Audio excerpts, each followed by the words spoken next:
kindergarten. Today we're going to continue to learn about Native Americans. And today's story is called Bear, Gull, and Crow. I know that we usually start with vocabulary, but this story is pretty long, so we want to make sure we have enough time to read the whole thing.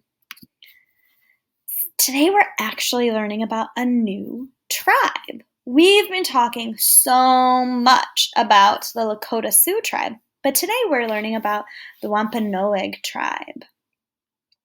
The Wampanoag Tribe. Just like before, we're going to start by looking at a map of the world.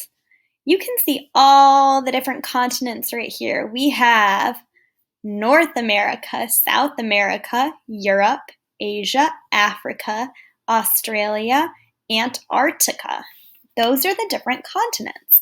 And like we talked about, we're zooming in on these two continents of North America and South America. We're zooming even closer into North America. And we're zooming into the United States where we live.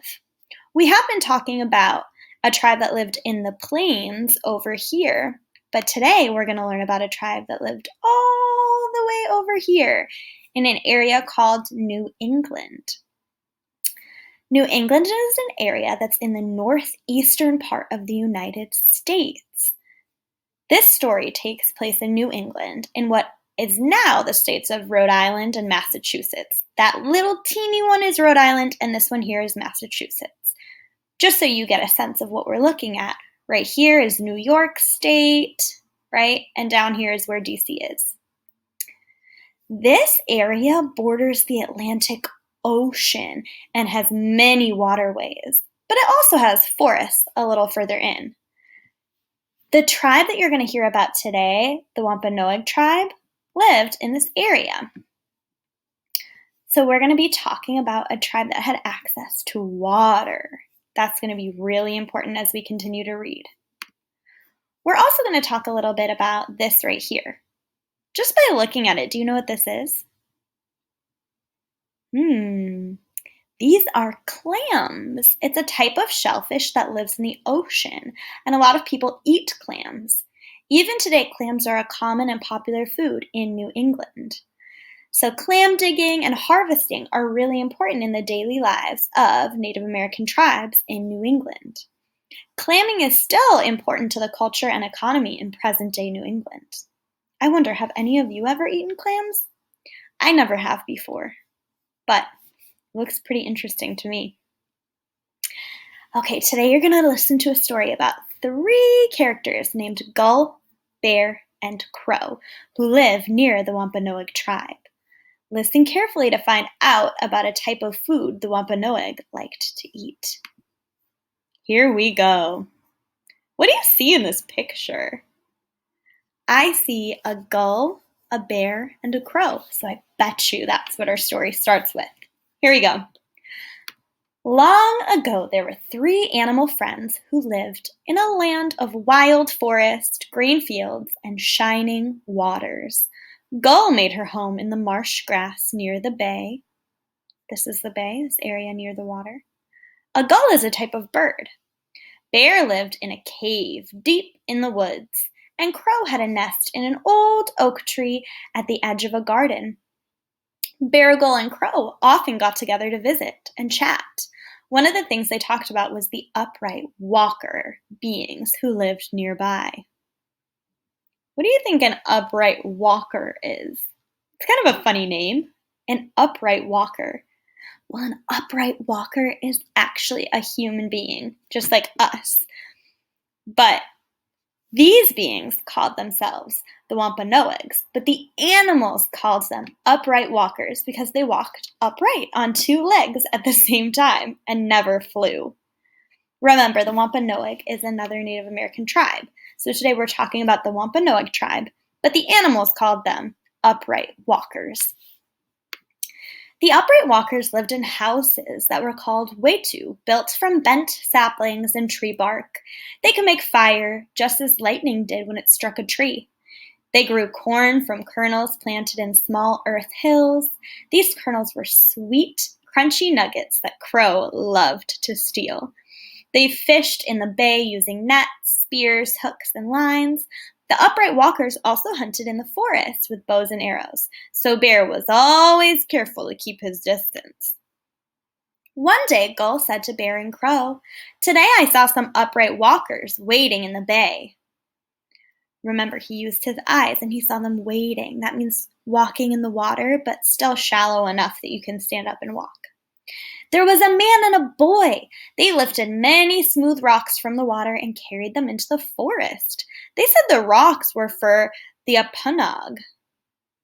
I wonder what an Wampanoag is. Crow thought hard for a minute. An Wampanoag must be an animal, he said, an animal that eats rocks. "Can there be an animal bigger than I am?" said Bear.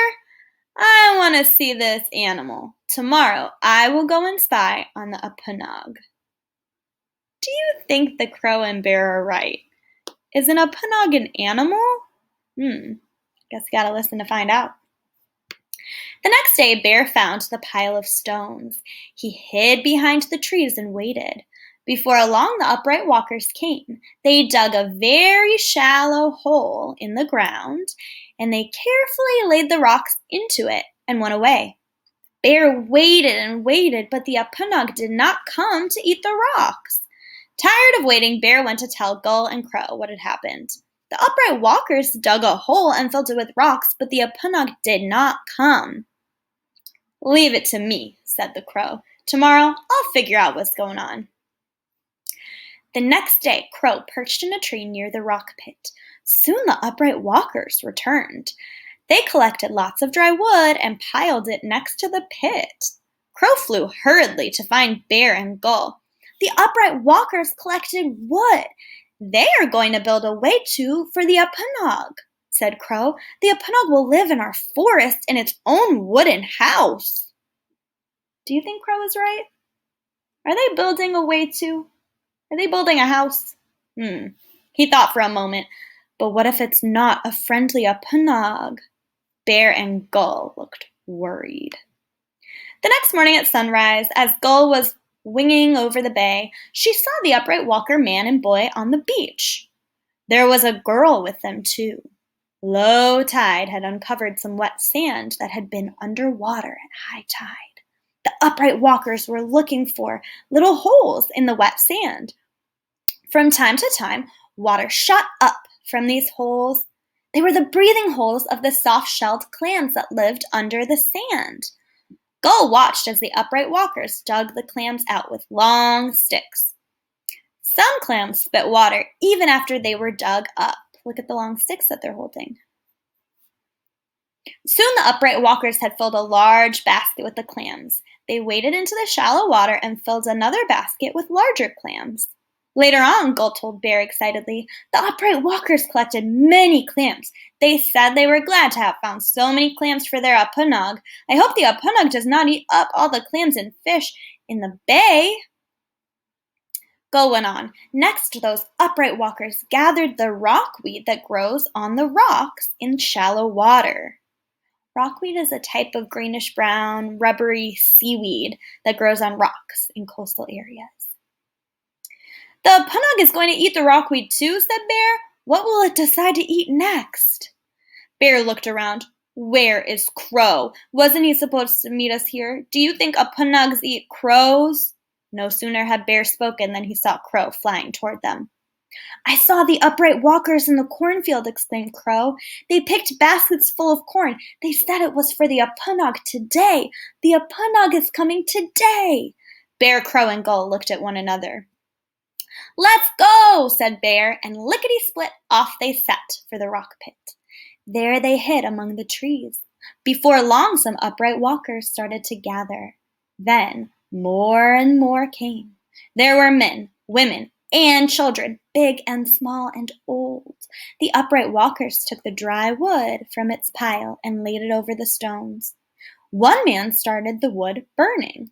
Others stayed by the fire and kept it going. They raked the burning wood so that hot ashes fell into the cracks between the rocks. Soon ashes covered the rocks, heating them up. The upright walkers laid rockweed over the ashes. Steam rising from the damp rockweed gave off a sharp smell of salt. The upright walkers placed heaps of clams on top of the rockweed, together with lobsters, corn, and potatoes. When all the food was loaded on, they covered it with more rockweed. Bear, Crow, and Gull sniffed the mouth-watering aromas of the food cooking. Now everyone fell silent as the very old upright walker stepped forward and said a prayer to the Great Spirit.